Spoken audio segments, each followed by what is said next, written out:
Hello students, next in the ARM instruction set is the coprocessor instructions.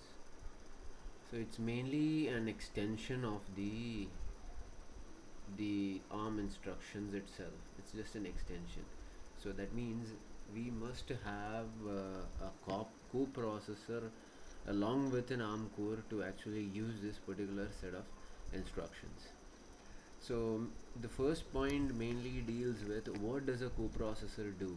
So either a coprocessor can be used for additional computational capability, like for example if you want to perform floating point operations, etc., or it can be used to control certain subsystems, memory subsystems, like we have already seen about cache, we've seen about memory protection unit, we have seen memory control unit, the memory protection unit.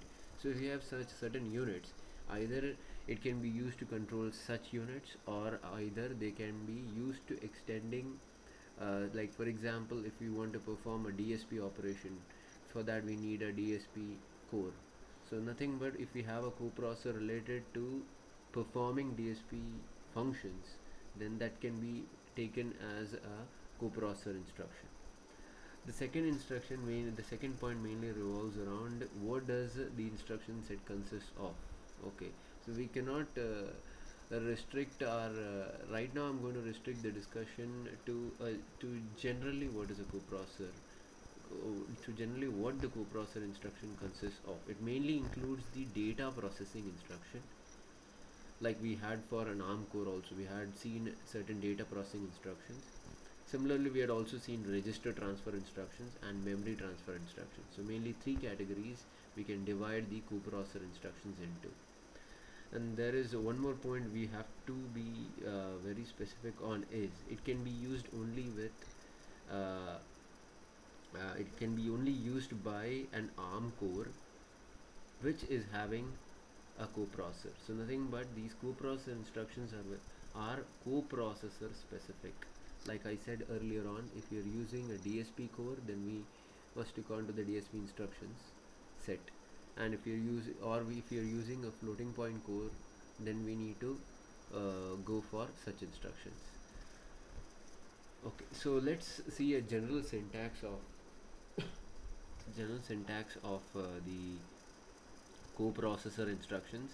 We have three categories depending on whether it's a data processing instruction, or a register transfer instruction, or a memory transfer instruction. Okay, so we'll start with the data processing. You can see here CDP. C stands for coprocessor, DP stands for data processing. Again, conditional is an optional. CP, opcode 1, CD, CN, opcode 2. Again, opcode 2 is optional here. Okay. Now, what is CP, CD, and CN? CP are nothing but referring to the coprocessor numbers. Okay, mainly it is standing between P0 and P15.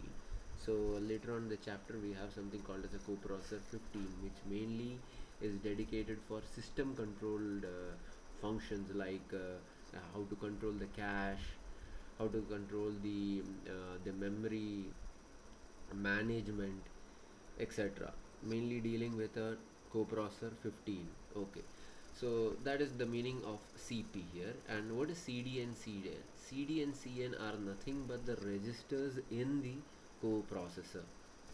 Okay, so the second the syntax is nothing but MRC and MCR, clearly stating that it is a register transfer. MRC, nothing but R stands for register, C stands for coprocessor, clearly indicating that we are going to transfer the data from the coprocessor to the register.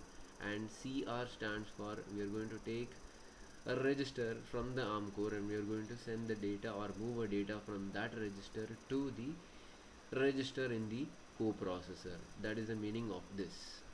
And lastly, we have LDC or STC, which clearly states load coprocessor and store coprocessor. We similarly have seen this for the ARM core, LDR and STR. Now, right now, likewise, we have LDC and STC here, where LDC is nothing but from the memory to the coprocessor registers, and STC stands for from the coprocessor registers to the memory.